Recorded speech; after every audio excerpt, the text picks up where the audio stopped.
Hello everybody, back again here with another NXT review. It is me, your goateed wrestling reviewer champion, Minnesota Joe. So, now before we start, I want to talk about last couple days, why there hasn't been any videos, in case everybody's been wondering. What's been happening was, basically, my power went out in my house, so, it's just, I was planning on watching Raw. Like, graduation happened at the local high school near my work, and everybody came in at 9:30 at night to go eat, so I had to cook all that food, and I was so tired. I said, alright, I'll watch it in the morning. I'll just watch Raw in the morning, do a review, and then go on my way to work again, and then I'll watch SmackDown the next day. But that didn't happen. You see, my power went out, and we didn't get it back until 9 o'clock, like a little bit past 9 actually. So SmackDown didn't even record at all. So I said, you know what, screw it. I'm just going to miss SmackDown. And then I was hearing that Raw sucked anyway. So I'm like, you know what, screw it. Why not? I'll just freaking move on and just go on with an NXT review and Dominion this weekend and the rest, So we don't have to worry about that. Now, I'm just recording with the new software because my computer's acting weird. Got some new software to edit videos. Might be a big improvement. We'll see. Hopefully this goes good. Alright. Well, now that I'm done rambling, let's get into NXT, which was an awesome show. I think that this show is freaking amazing. I'm excited for TakeOver. It's going to be a fantastic TakeOver, I can already tell, especially after tonight. So, first, we start out with the Shayna Baszler promo. Shayna Baszler comes out wearing a badass leather jacket that I thought was really freaking cool. I really want that jacket. She says, whoever comes in the ring with her gets a dose of reality, and she is that reality. And I was saying, yeah, if you come in here, I'm going to kick your ass. And she says if Nikki ever tries to pull a stunt like she did last week, she's going to die. Which leads to Nikki Cross coming out. And she comes in like a psychopath. She looks so unhinged. And Shayna says that Nikki's whacked out of her mind if she thinks that she can beat her, and asks her, what the hell is wrong with you? It's just kind of funny. And she throws the mic at Nikki Cross, and Nikki says, come on, Shayna, do it. Beat me up. And she's begging to get beaten up, and it's pretty funny. And Nikki just goes, bah, and scares her, which I thought was funny. And Shayna drops her title, and then Shayna pushes her because she's pissed off. So that gives Nikki the incentive to, alright, well, you pushed me so I can attack you. Just starts beating the shit out of her. It was awesome. Nikki Cross is coming off as a badass, just beating up Shayna Baszler everywhere. It was pretty cool. And that was pretty awesome. Shayna hits her with a punch and just knocks her out for a bit, but then Nikki comes back, starts fighting. She gets on the top rope, does a cool cross body. Shayna runs away with bleeding out of her mouth. Yeah, these two, their match after this was, it wasn't a match. After the promo, it was confirmed that they're going to be fighting each other at TakeOver Chicago, which I think is going to be a really fun match.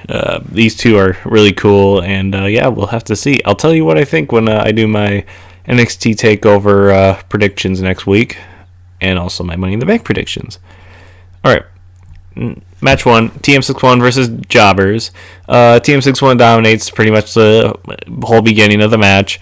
They do cool double team moves. They're more heel-like, you can tell, but Jobber 2 gets this really awesome drop kick. The fans start chanting, let's go Jobbers.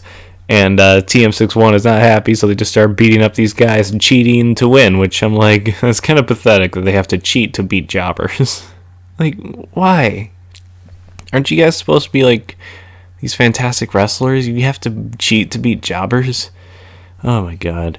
Okay, so after this, they pin them and win, and they say they're the best team in NXT, and they say they'll beat the War Raiders, Undisputed Era, anybody else who comes their way.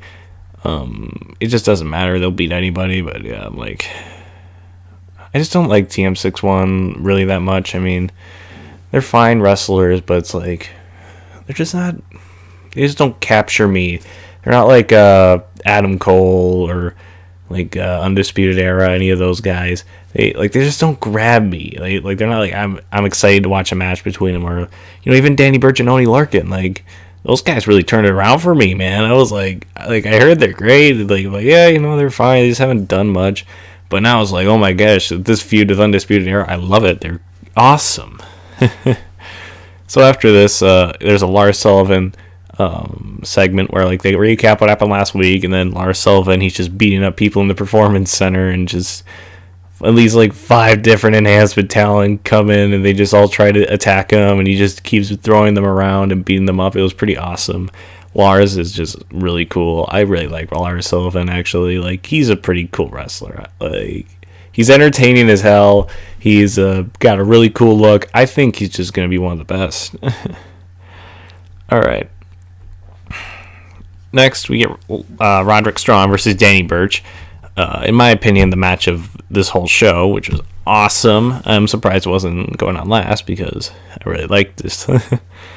But, yeah, Roderick Strong comes out in the coolest Undisputed Era jacket. I hope that they start selling those in WWE Shop. I'd totally buy one. They start out on the ground doing some ground wrestling, back and forth mat wrestling, and Birch, he's showing off this really cool, strong, like British wrestling style, And Strong gets his momentum back after throwing Birch out of the ring, getting this nice kick on him right to the face and just killing him. Next thing you know, Strong starts going for this ground and pound, strong punches to the face and all this stuff. Birch eventually makes a comeback after hitting the headbutt.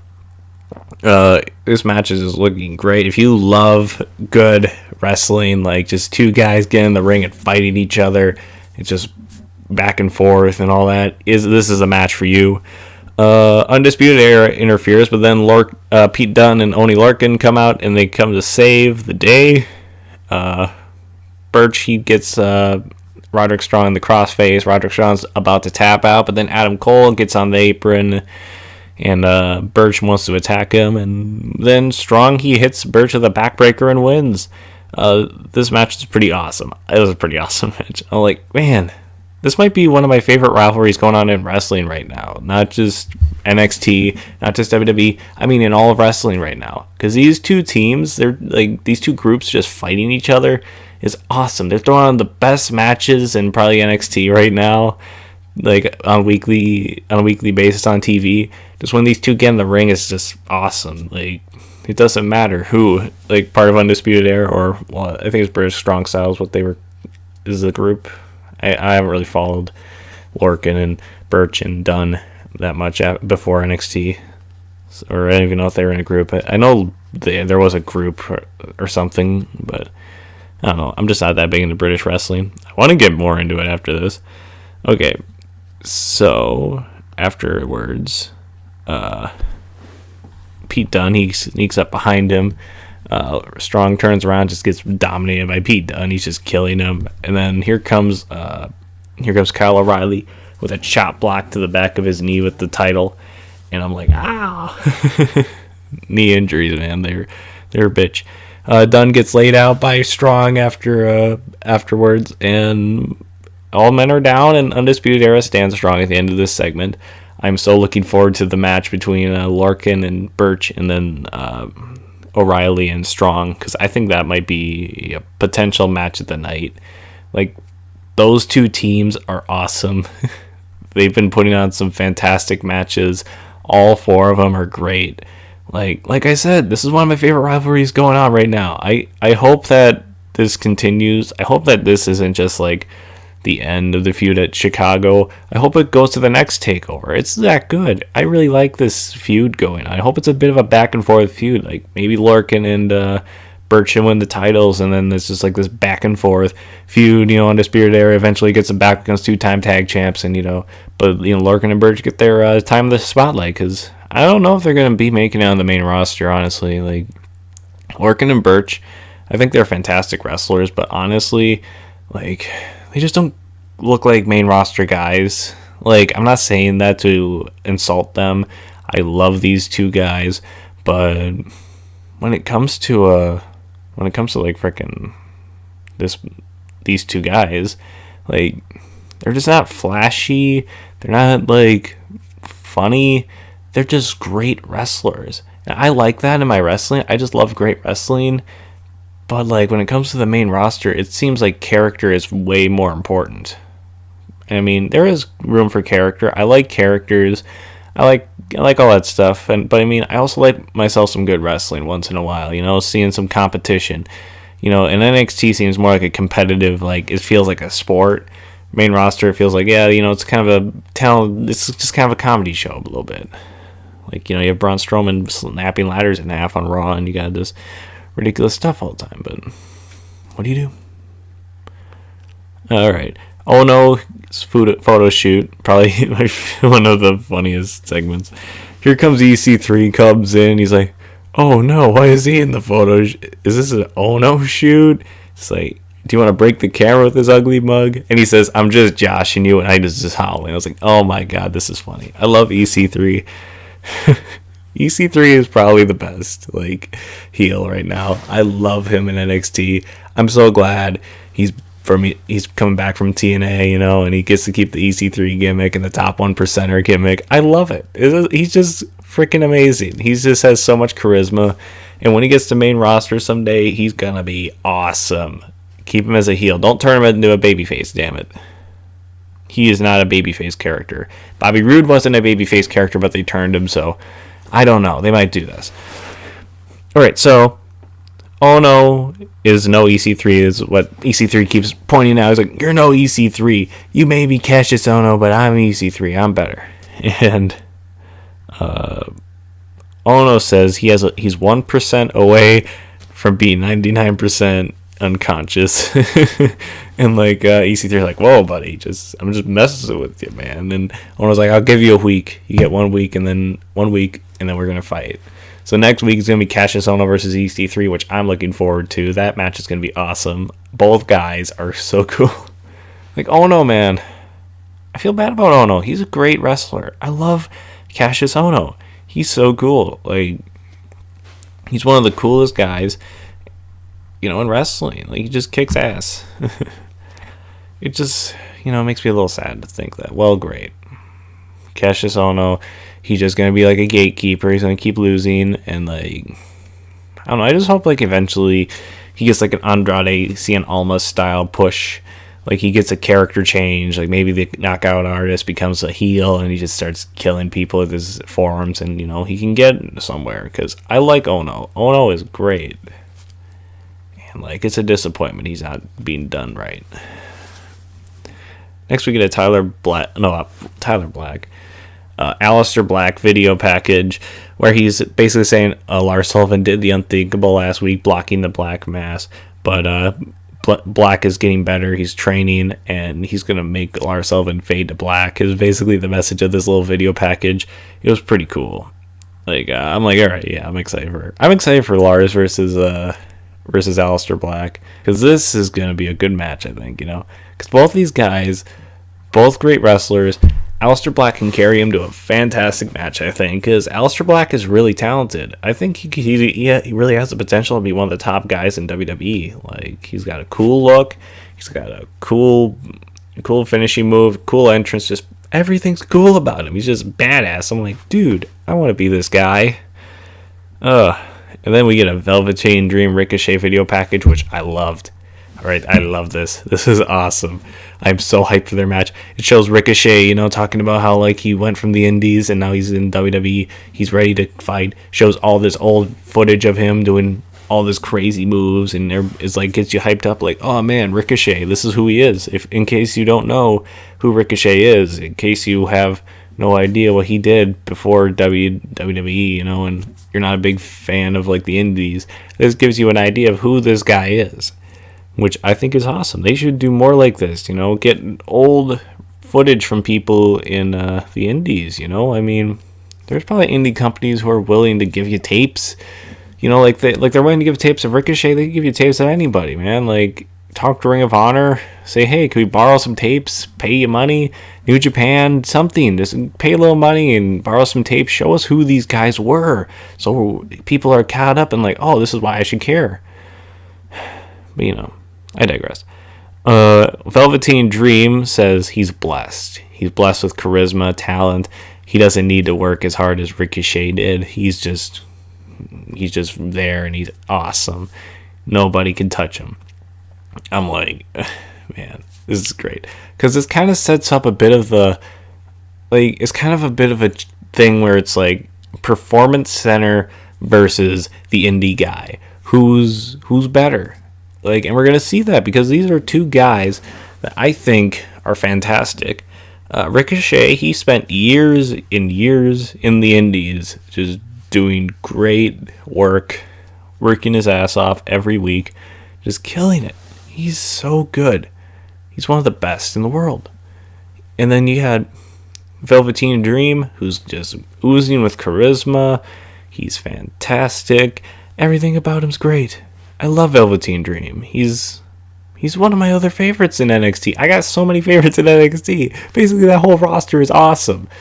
Yeah, Velveteen Dream. They show him getting kicked off of Tough Enough, getting eliminated, but then coming back. Ricochet even says, like, yeah, you got your opportunity because you were given it. I earned it. I went years and years in the indies, spent my life in the indie scene, earning my way, and you just get it handed to you. And Dream is like, well, hey, at TakeOver Chicago, I'm going to show you that I can do stuff better than you.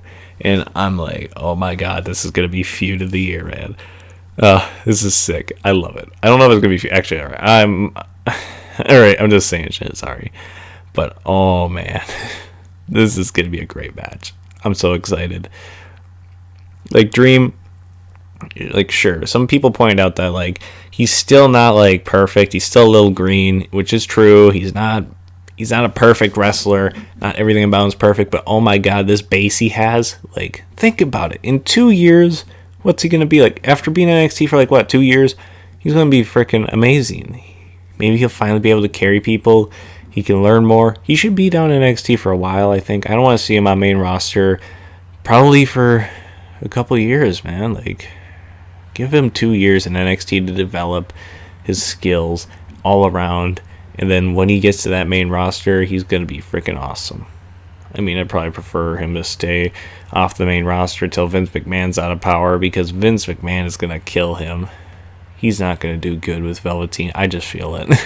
This isn't a Vince McMahon style character. Vince McMahon doesn't want people like this, I think. They want, like, sure, you had Goldust, but I mean, look at Goldust. What has he accomplished? Like, he was Intercontinental Champion, but I mean, and Hardcore and Tag Champ, but he's more of a comedy character.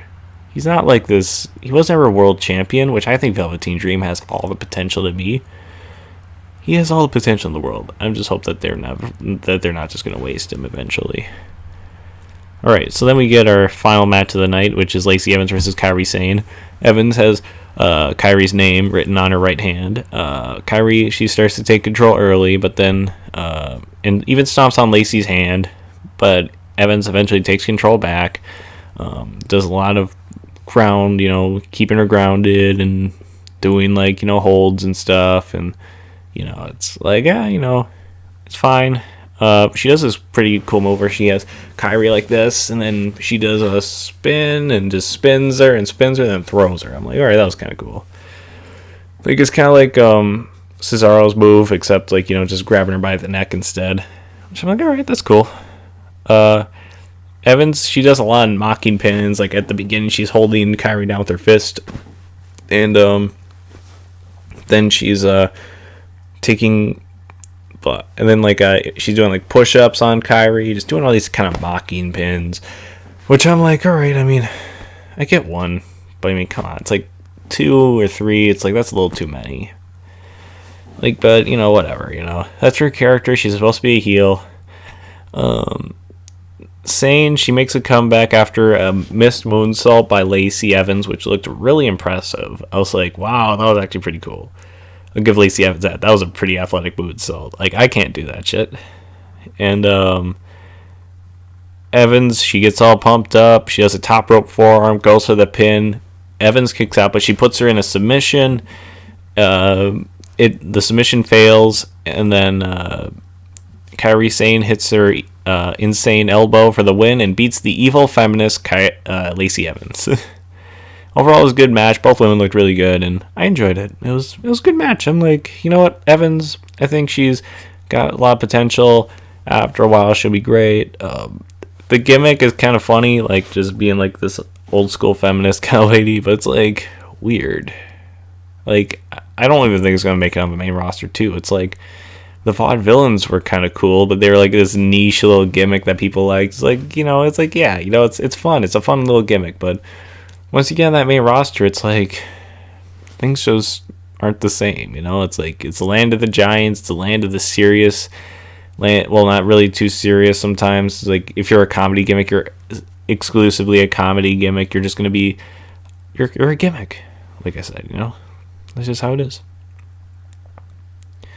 I think it's funny that she's an evil feminist. Tommaso Ciampa, his promo to close the show. This is segment of the entire night. Everybody hates him. They're chanting, "You suck. We hate you." The most profane things you've ever heard. Ciampa, he's just sitting there on the top rope waiting for fans, just like, I'll wait for you guys. And he says that the fans gave up on him long before he gave up on them. And also that they disgust him, saying like, you tapped out. He's like, you tapped out, you people disgust me. I was like, oh my god, he's so good as a heel. He's the best heel in the entire company. Hell, in wrestling. Alright? Like, I say this all the time, but he's the best heel in wrestling. He does nothing to make the fans like him. Nothing. Like, his personality, he does absolutely zero. Kevin Owens, although I love Kevin Owens, I'm a big fan, he does stuff that makes the fans like him. He does the moonsault, he does all these cool moves, he'll jump off the highest stuff, frog splashes, all this cool stuff, and he's funny. Kevin Owens is really funny. Tommaso Ciampa is not funny. He's serious. He seriously comes off as a guy who wants to just kill Johnny Gargano. He doesn't care. He'd make fun of your wife, laugh at you while you're in pain, just the craziest shit. The fans, they're doing dueling chants like Johnny Wrestling, Psycho Killer, and Tommaso, he notices this, so he says, "Oh, spare me this Psycho Killer bull crap. Let's get down to business." Like, just shutting down the fans who are chanting his name, saying like, "You guys don't really care," even though they do like him. It's like, yeah, the whole purpose of his heel turn was like, he was disrespected by the fans. He felt like Johnny was the more famous one, and like, yeah, that's true. It works. It's a great thing. He basically says that Johnny Gargano last week interrupted that match, and because it's all about Johnny. Johnny really cares about himself. He said the proof is that Johnny almost crippled his wife and like it's his fault for that and for everything. He says like, I was just gonna go, but then Johnny just keeps attacking me and stuff, He's like, he could have just stayed hurt, could have just stayed home, but he had to come back and attack me. It says, I was defending myself. You don't do that. I'm like, man, he's so good. He's just the best. He says, Johnny, don't show up at TakeOver because I'm going to break you. And you're going to go home to your wife, who's also broken. And just insults him. Gargano, he comes out fighting off security like crazy. Fights them off. He attacks Tommaso Ciampa. They're just fighting each other in the security. Just the 6 suicide dives sending Tommaso Ciampa over the barricade that I was like, oh my god. And they're just trying to kill each other. Johnny Gargano, he flies off of the stands onto Tommaso Ciampa. It's just crazy. Ciampa just keeps trying to run away, but Johnny won't leave him. And while Johnny's fighting security, Tommaso hits him from the back and puts him in the Gargano escape. And like Ciampa leaves after leaving Johnny in the ring a mess. And he does to him, and he's about to leave. The little logo at the bottom, like left corner of the screen, it's about to fade to black. I thought it was over, but then Johnny, he gets up, runs right up at him, kind of in like a mirror to like what Tommaso keeps doing. Like every time it's like, oh, the show's closing, then here comes Tommaso to just attack him. It's like that happens so much, but now it's the other way around, and it was really cool. And Gargano, he goes back up, he smashes Tommaso into all the screens, and Tommaso is bleeding everywhere. Johnny's covered in his blood, and he puts him into the Gargano escape as Tommaso's screaming in pain and bleeding and just like tapping like stop, and it's just like, and the show closes like that. And this match I think is going to be epic. This is the feud of the entire year, all right, guaranteed. This is the best feud of the year. Like, give me every feud, give me everything. No, this is the best feud. They had the best match in WWE. They had probably like one of my favorite matches of the year. It's definitely going to be on my list for matches of the year. It's just great. This feud is fantastic. It's perfect. You got Johnny Gargano, who everybody loves. Everybody adores him. They want to see him succeed. They want to see the best for him. And then you got Tommaso Ciampa, who's just this ugly, disgusting heel who everybody hates. They just despise him. And he's perfect. He is a perfect freaking heel. Nobody's better than Tommaso. Nobody's better than Johnny. I think this is a feud of the year. You can't top it. Like, their match at TakeOver is going to be great. My prediction for their match is that it's just going to be a bloodbath. Like, especially after tonight, they allowed Tommaso to bleed. I think it's probably fake blood that they use, like blood capsules. But I mean, I think they should allow him to bleed. Honestly, like, talk to Vince. Be like, hey, listen. Triple H should talk to Vince. Be like, listen. I know you don't like bleeding after the Shawn Michaels incident, but we need it for this match. We need these guys to blade because we need blood for this feud. This needs to be the most intense match that they had. This needs to be crazier than New Orleans, which I think it will be. They could top New Orleans. They're just going to have it be this brawl. It's going to be a fight. This ain't going to be a wrestling match. This is going to be a fight. There's going to be blood. There's going to be weapons. There's going to be just crazy shit. Chicago street fight. Like, these guys probably aren't even going to be there in the wrestling gear. They're probably going to be in their street clothes just beating the shit out of each other. This could be like the Triple H and Shawn Michaels street fight at SummerSlam that I like so much. That was a great match. It's probably going to be like that, you know? The former best friends, blood feud, just going at it like in this crazy street fight. Like the non-sanctioned match, I thought, well, great, it's just going to be the same match. But now I'm like, oh, I could see a lot more because now that they allowed Tommaso to have blood, you know, this fake blood capsule or whatever, because I don't think he bladed. Didn't look like he bladed, but to let him have blood and to have like Johnny be covered in it to give this intensity to this feud, I'm like, this match is going to be way more intense. It's going to be crazier. It's going to be freaking amazing. Oh my God. I'm so excited for TakeOver. This show was great. If you haven't watched it, watch it. Especially that ending segment. I mean, that segment, I had chills. I was like, wow, this is going to be a great feud. Great match. This is definitely feud of the year. I don't know how Candice is going to play into the match. Whether she's going to turn on Gargano, whether she's going to cost him the match, whether she's going to help him. I don't know. But whatever happens, it's going to be epic. I guarantee it. So yeah, that's my review for NXT this week. Thank you guys for watching. Subscribe. Check out links in the description for my Twitter, my Facebook page. And thank you all of you for watching and supporting the channel. It's just been a great ride so far. I hope that this continues and we can keep doing this on a weekly basis, you know, and keep meeting up with each other.